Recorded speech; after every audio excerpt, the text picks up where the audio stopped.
Seguimos a lo largo y ancho de toda Málaga y provincia con nuestro canal YouTube de Revista Lugar de Encuentro, conociendo a muchas personas interesantes. Tal es el caso de Charly Sarria, biólogo marino de Málaga que desafía los prejuicios contra los tiburones.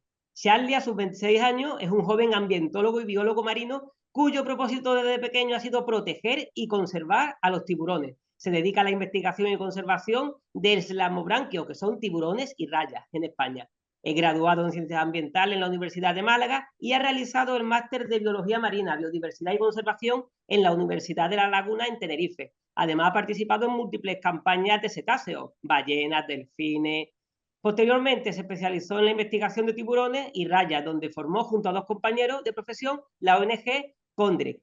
Aquí le tenemos en el canal YouTube de Revista Lugar de Encuentro. Le damos la bienvenida. ¿Qué tal, Charly? Hola, buenos días. Encantado de estar aquí en el lugar de encuentro. El currículum es amplio, ¿eh? Ahí vamos, poquito a poco. A ver, tan joven, ¿cómo surge tu interés y a qué edad por los tiburones y lo que es el mundo marino? Pues yo siempre digo que tengo la suerte de creo que tener mi propósito claro desde que era pequeño. Y yo desde Ajá. chico, yo sabía que yo quería ser biólogo marino, sin saber muy bien en qué consistía, pero eso que veía en los documentales de Cousteau, que me ponía mi padre, a mí era lo que más me fascinaba, ¿no? Era pues la magia. Entonces yo dije, yo quiero enfocarme en eso y siempre lo tuve claro. Cuando terminé el bachillerato, pues no tenía la mejor nota del mundo en selectividad y entré en ciencias ambientales esperando convalidar al siguiente año, pero me gustó tanto y el camino podía ser el mismo, que me quedé en ambientales, me encantó y luego ya hice mi máster de biología marina en Tenerife y desde ahí fue a tope. Con los tiburones, pues siempre me habían fascinado, incluso con ese morbo que hablaremos, ¿no? De esa demonización que hay por parte del sector Sí, ese miedo cinematográfico. terrorífico. Exacto, pero conforme más leía, más me fascinaba y veía que eran animales pues increíbles como de depredadores que son, ¿no? Entonces ahí fue poquito a poco hasta que en el máster pude formar el grupo de investigación Condri, como te has dicho, con un par de compañeros también muy entusiastas de los tiburones y las rayas. Vamos a ver, entonces, ¿cuál es la primera vez que tú nadas entre tiburones? ¿Qué sentiste? ¿Hubo miedo? Pues mira, la verdad que el primer tiburón con el que nadé era un tiburón que es de fondo y era pequeñito, entonces no me dio la sensación de decir estoy delante de un tiburón. Pero sí, el tiburón primero que recuerdo que fue un tiburón martillo en aguas del Hierro, en la isla, me acuerdo ese momento de soltarme de la zodia que hacer así y ese fue el momento de decir de, vale, ya estoy solo, o sea, ya es yo con el animal. Y en cuanto toqué agua, el tiburón martillo que medía el triple que yo se fue asustado. O sea que adrenalina, pero es como una relevancia y refleja que nosotros no somos su presa ni mucho menos ni nada del estilo. Pero hubo ¿Qué edad mucha tenías cuando nadaste por primera vez? ¿El qué? La edad que tenía cuando nadaste junto al Ah, tiburón. pues fue en la campaña de 2020, me parece. 2020 fue mi primer tiburón. Yo tenía mucha teoría en la cabeza, pero poca práctica, ¿no? Al final no es lo más común, a no ser que viajes a sitios muy exóticos. Y ese año ya vino todo el tirón. Después de Tenerife estuve haciendo también un poco de divulgación en las Islas Maldivas.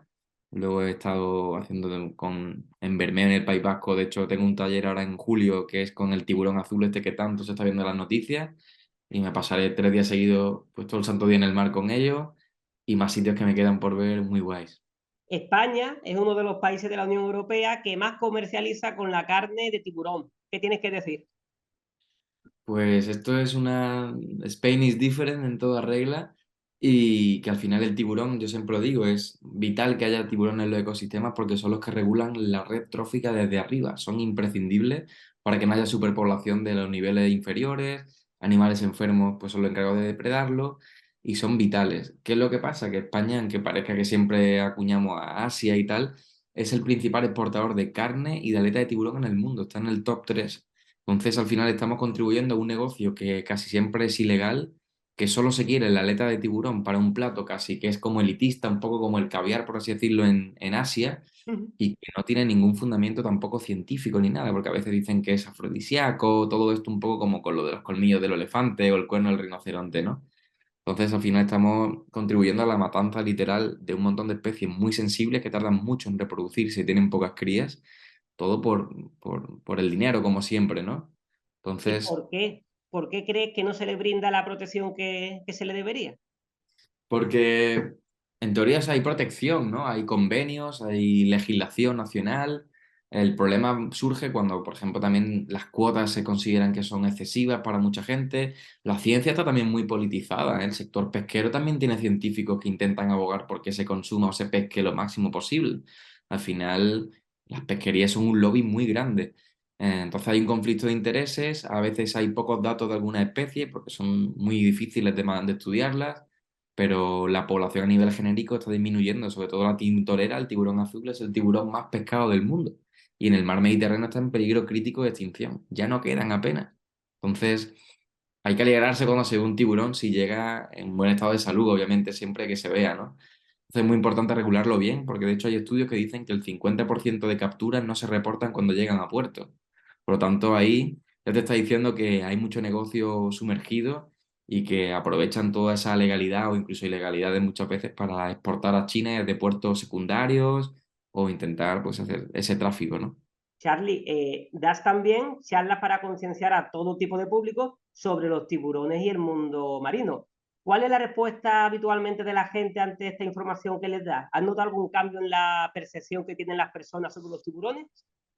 Totalmente. Tanto, por ejemplo, con los niños más pequeños o adolescentes me gusta mucho porque los niños pequeños son muy entusiastas, ¿no? Son muy curiosos y están muy atentos. Los adolescentes que están en esa etapa que le da igual todo, cuando habla de los tiburones suelen atender porque siempre está ese animal y ese morbo que conocíamos. Y los adultos, por ejemplo, muchos no saben aquí, todos que somos andaluces, que el cazón es tiburón, que la pintarroja es tiburón o que la tintorera es tiburón. Y lo consumen habitualmente, ¿no? Y cuando le explicas que son especies en peligro, que encima muchas de ellas tienen una gran cantidad de metales pesados, como el mercurio sobre todo, y que superan los valores establecidos por la OMS y otras reguladoras, pues de pronto le cambia un poco el chip, ¿no? Es decir, ostras, quizá debería cambiar el cazón por otro alimento en el chiringuito. Entonces, depende del sector y la información que quieras darle, es muy curioso cómo responden, pero suele ser con interés.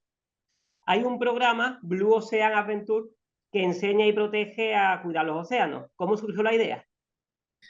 Pues mira, esa idea me surgió en una guardia a las 4 de la mañana en barco y yo quería hacer, mi concepto era a través de redes sociales, hacer algo así como estilo Jesús Calleja, ¿no? Es decir, llevo a gente, celebridades de diferentes sectores, musicales, artistas, de lo que sea, igual que él lo lleva a la montaña para que vivan como de pronto bajen, ¿no? A la tierra, a la naturaleza y admiren lo que tenemos y la maravilloso que es. Pero yo quería hacerlo parecido pero con el mar. Entonces empecé a darle forma junto a una agencia que se llama Blue Agency, de ahí que el proyecto se llama Blue Ocean, y empezamos a llamar a talentos diferentes, Michelle Calvó, amiga, ¿sabes? Una actriz muy famosa, activista muy importante en España, y los llevé a Tenerife en la primera edición, y pudimos ver tanto lo bonito, tortugas, tiburones, ballenas, como lo malo, ¿no? Es importante ver las dos caras del asunto para poder luego concienciar en redes sociales y que llegue a mucha gente, que es la idea.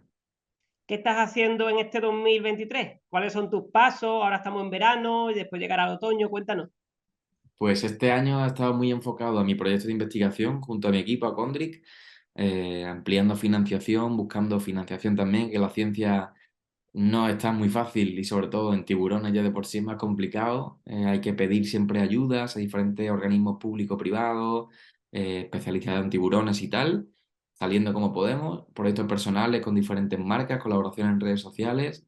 Y ahora pues tengo mis talleres también de conservación, pero sobre todo Condri, que es, para mí es el motor que hace que todo lo demás gire, ¿no? Y que pueda divulgar y me sienta yo también realizado a tope.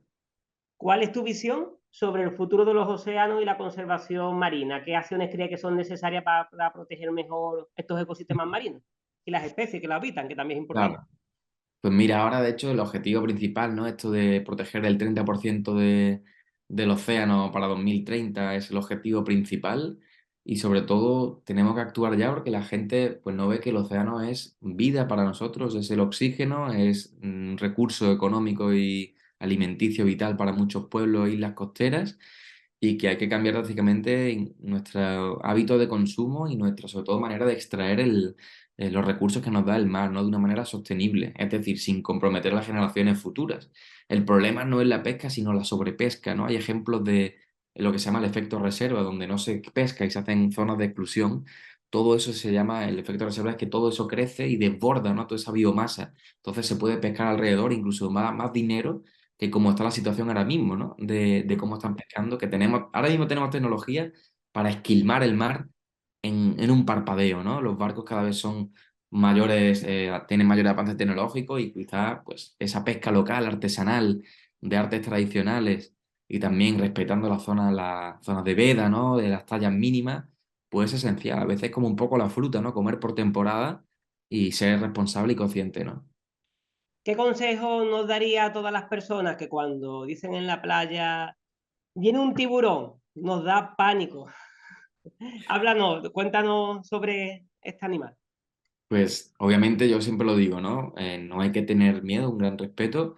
Son grandes depredadores y que cuando llegan a playa normalmente están enfermos, desorientados o hay diferentes variables, ¿no? Ahora que se estaba viendo los tiburones y me preguntan por qué, no te puedo decir un por qué exacto. Algo muy curioso que se estaba viendo en la autopsia de los últimos tintoreras es que venían con la cabeza perforada por peces espada y que Ah, venían pues muy heridas o puede que vengan de los palangres, de esas líneas de anzuelos muy típicas por pesca accidental y los capturan, los sueltan y acaban muriendo del estrés que se les ha sometido o simplemente pueden estar buscando alimento, ¿no?